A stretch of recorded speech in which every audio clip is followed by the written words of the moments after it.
दादा आपलं नाव आणि गाव सांगा. माझं नाव संकेत संजय जाधव, मी परिंच्याचाच रहिवासी आहे. बरं, आता निवडणुका अंतिम टप्प्यामध्ये आलेल्या आहेत. 7 तारखेला आता मतदान आहे. तुमच्या भागामध्ये घड्याळ, धनुष्यबाण आणि भाजप यांचा तुल्यबळ आहे असं काही लोकांचं म्हणणं आहे. तुम्हाला काय वाटतं, खरं वारं कोणाचं इथं? आपण जर स्थानिक स्वराज्य संस्थांचा विचार केला, म्हणजे अगदी आपण ग्रामपंचायतीचा विचार केला, तर आपण निश्चित तुमचं वाक्य मला बरोबर मानावं लागेल. परंतु आपण जर जिल्हा परिषदेच्या विचारानं गेलो तर आत्ता आपल्याला हरिभाऊंचं नाव आग्रही राहील का? तर आत्ता सर्वसामान्य जनतेनं एक टॅगलाईन दिली आहे पहिल्या दिवसापासून, विकासाच्या वाटेने जाऊ आणि हरिभाऊंना निवडून देऊ. आणि त्या मतावरती आत्ता आम्ही तरी ठाम आहोत. एक लक्षात घ्या, आपण जर 2019चा जर आपण अनुषंगाने अभ्यास केला तर आमदारकीला सुनील अण्णा शेळके हे आपल्या भारतीय जनता पक्षातून फार आग्रही होते की मी लढणारे. परंतु तेव्हा भारतीय जनता पक्ष त्यांना काही कारणास्तव तिकीट देऊ शकलं नाही. तो हिरा अजितदादांनी ओळखला, आपल्याकडे घेतला, चांगल्या मताधिक्यानं निवडून आणला. तीच परिस्थिती आहे. सर्वसामान्यांच्या घरातलं नेतृत्व वीर बिवडी गाण्यानंतर पाहिजे, कारण की आता दिलीप बाबा आपल्यामध्ये हयात नाही आहेत आणि खऱ्या अर्थानं आबांसारखं नेतृत्व, शांत संयमी नेतृत्व या भागानं पाहिलेलं आहे. त्यांच्यासारखा, त्यांच्या विचाराचा तर माणूस आपल्याला पुन्हा एकदा पाहिजे असेल तर हरिभाऊंशिवाय पर्याय नाही आहे. अगदी तुम्ही जे मगाशी म्हणालात, माझ्या घरातले दोन्ही उमेदवार आहेत पुढचे, असं म्हणायलाही हरकत नाही. तरीसुद्धा आम्ही हरिभाऊंसारख्या व्यक्तीला प्रेफरन्स देतोय, कारण की ज्या व्यक्तीनं ह्याच्या आधीचे 5 वर्ष गाडा हाकलेला आहे, तसाच तेवढाच संयमी माणूस, तेवढाच आपलासा वाटणारा माणूस सर्वसामान्यांना पाहिजे. म्हणून जिल्हा परिषदेला हरिभाऊंशिवाय पर्याय नाही आहे. एकंदरीत पक्षाकडं पाहण्यापेक्षा व्यक्तीकडं पाहून मतदान करायचं. तुम्ही दोन्ही गोष्टी वेगवेगळ्या आहेत. कारण की आत्ता जर आपण असं आत्ताच्या कंडिशनला आम्ही असं म्हणू शकत नाही ना की मोदी साहेबांनी या गोष्टी केल्यात म्हणून तुम्ही आम्हाला निवडून द्या, देवेंद्रजी फडणवीस साहेबांनी या गोष्टी केल्यात म्हणून आम्हाला निवडून द्या. हरिभाऊ काय करू शकतात? ही निवडणूक आहे. आत्ता जिल्हा परिषदेच्या सभागृहामध्ये आवाज कुणाचा उठणार आहे? त्या हरिभाऊंचा उठणार आहे. त्यामुळे हरिभाऊ काय करू शकतात? मग निश्चित त्या माणसाकडे बघूयात ना, कारण की त्या माणसाचा अनुभव, त्या माणसाची काम करायची पद्धत आणि त्या हिशोबाने मतदान करणं मला गरजेचं वाटतं. कारण आपण जर ग्रामपंचायतीचं इलेक्शन असलं तर आपण आमदारांचा टॅगलाईन घेऊन पुढे नाही जाऊ शकत की आम्ही या गोष्टी करणार आहे. त्या माझ्या सर्वसामान्य लोकांच्या दरवाजापर्यंत संकेत काय काम करू शकतो किंवा दादा काय करू शकतात, तुम्ही काय करू शकता, हे तुम्ही एक्सप्लेन करणार आणि मतदान घेणार आहे. त्यामुळे हरिभाऊंना आत्ता आपण प्रेफरन्स देऊयात. आपण जर पाहिलं तर त्यांना सर्वपक्षीय सभापती म्हणून सगळेजण ओळखतात. टीकाही होईल, या नावाची टीका पण होऊ शकते. प्रत्येकाच्या वैचारिकता वेगवेगळी आहे. प्रत्येकानं काय अनुषंगाने विचार करता हा त्याचा विषय. शेवटी आज मी पण परिंच्यामधून येतोय. आम्ही त्या लोकांना 15-15 वर्षे एक हाती सत्ता दिलेली आहे, परंतु कारभार एकदम गलिच्छ आहे असं म्हणायला हरकत नाही आहे. कारण की काय राहतं, तुम्ही एखाद्या घरामध्ये गेला तर किंवा तुम्ही एकदम सोपं घ्या, तुम्ही प्रवासामध्ये एखाद्या हॉटेलला थांबता तर का थांबता? माझा प्रश्न तुम्हाला आहे, का थांबता तुम्ही? तिथलं स्वच्छतागृह चांगलं असतं म्हणून थांबता ना, किंवा तिथे चांगलं जेवण मिळेल, मी माझे पैसे चांगल्या ठिकाणी घालवेल म्हणून ना. आपल्या मागे आत्ता ग्रामपंचायत आहे. 2 मिनटं तुम्ही माझ्यासोबत या, मी काही गोष्टी आपल्याला दाखवतो. या. मे बी असं होईल की आजचा बाजाराचा दिवस आहे, पण तुम्ही आता इथं पाहताय, आपल्याला येणारा वास आपल्याला लक्षात येतोय की किती उग्र पद्धतीनं वास येतोय. या ठिकाणी सर्वसामान्य जनता कशी जाणार आहे? 2 मिनटं तुम्ही आतमध्ये या.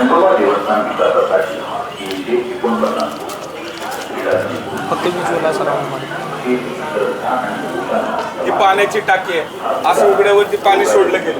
या ठिकाणी आपण जर गेलो वॉशरूमला, या ठिकाणी जायचं, या ठिकाणी वॉशरूमला जाताना तुम्ही बघा काय घाणेरडा प्रकार आहे की आपण या कंडिशनला शून्य पारदर्शकता असलेलं असं म्हणावं लागेल. कारण का की आज आम्ही त्या लोकांना मतदान केलेलं आहे, परंतु आमची चूक झालेली आहे. ती वीर बिवडीच्या लोकांनी करू नका, माझ्या हात जोडून विनंती आहे. कारण की कसं राहतं, परिंचे गाव खूप आणि खूप चांगल्या उच्च शिक्षित लोकांचं आहे, परंतु काही कारणास्तव आम्ही लोक आणि फक्त बोल तापांना किंवा आपण असं म्हणून भावनिकतेला बळी पडलो आणि 15 वर्ष सत्ता दिली. पण ही परिस्थिती फक्त आपण वसून पाहतो.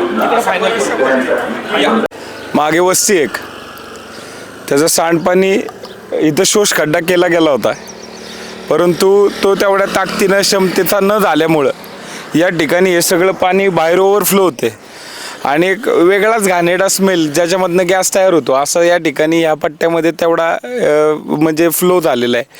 त्यामुळे त्या लोकांच्या स्थानिक मागणी काय आहे की तुम्ही या गोष्टी आम्हाला करून द्या. ह्याच्यावरती पण जर आमची लोक जर या ठिकाणी ॲक्शन घेणार नसतील आणि हे जर सांडपाणी असं जर आमची व्यवस्था असेल तर तुम्ही 29 गावचं, पुन्हा एकदा मी परत तेच सांगेल, 29 गावचं सगळ्या व्यवस्था त्यांच्या हातामध्ये देणार का? कधी परिंचे गावच्या दवाखान्यामध्ये आलेलो आहे. श्रेणी असलेला हा दवाखाना आहे जो काळदरी खोऱ्यापासून मांडर असेल अशा बऱ्याच गावांना एक मध्य ठिकाण म्हणून हा दवाखाना ओपन केलेला आहे.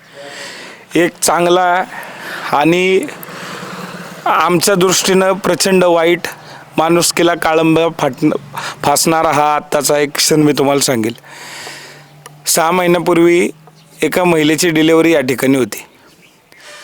काही कारणास्तव तिला सासवडला शिफ्ट करावं लागलं. कारण असं होतं की डॉक्टर अवेलेबल नव्हते. आता हे काम जिल्हा परिषदेच्या अंतर्गत चालणार आहे. त्याची नोंद ठेवणं हे जिल्हा परिषदेचं काम आहे.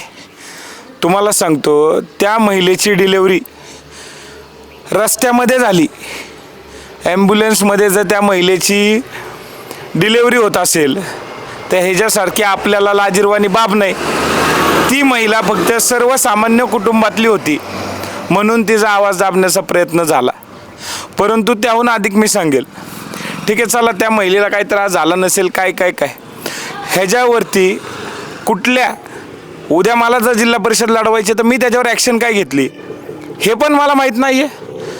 तुमच्या माहितीसाठी सांगतो, आम्ही काम केलं आहे म्हणून बोलतो. THO आहेत काळेसाहेब, त्यांना आम्ही गाठलं, त्यांना आम्ही कंप्लेंट केली. 1.5 आठवडा त्यांच्याकडनं नीटनेटका रिस्पॉन्स तेवढ्या ताकदीनं मिळू शकत नव्हता. मे बी त्यांचे ऑडिट चालू असतील म्हणून आम्ही DHO हंकार यांच्या दरवाजामध्ये संकेत जाधव त्या ठिकाणी बसला. आम्ही कंप्लेंट केली आणि दुसऱ्या दिवसापासून आम्ही त्या ठिकाणी दोन्ही टाईममध्ये दोन्ही शिफ्टला डॉक्टर आम्ही अवेलेबल करून घेतला. जर आपल्याला त्याचा पुरावा पाहिजे असेल, शशांक सावंत म्हणून आमचे ग्रामविकास अधिकारी आहेत, त्यांना विचारा, कारण माझ्यामुळं त्यांनाही त्या ठिकाणी DHOचं बोलणं खावं लागलं होतं. जर ही परिस्थिती दवाखान्याची असेल, मूलभूत गरजांना जर इतका त्रास परिंचेच्याच लोकांना होणार असेल तर बाकीच्या गावांनी विचार करा, 29 गावचा कारभार यांच्याकडे आपण द्यायचा का? लागून बसलोय, बाकी काय नाही आहे.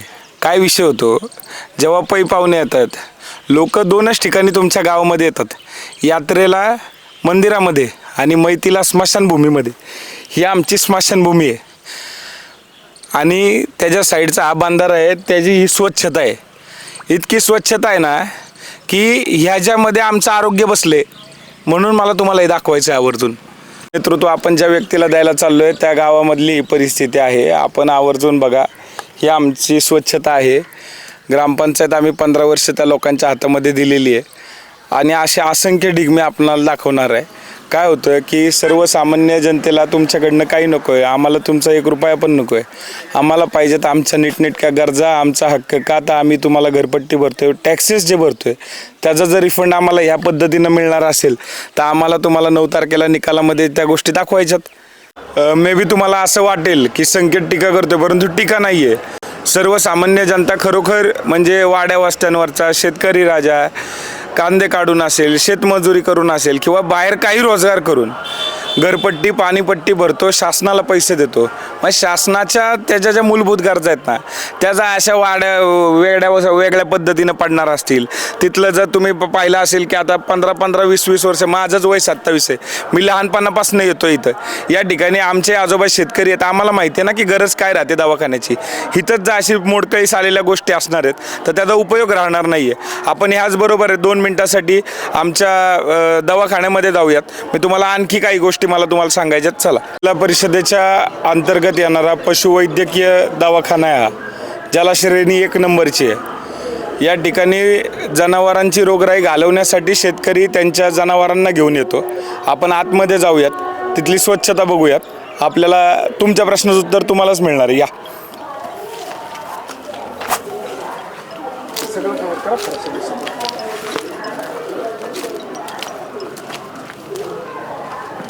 हॅलो. हां. हो, 201 202 साळवे.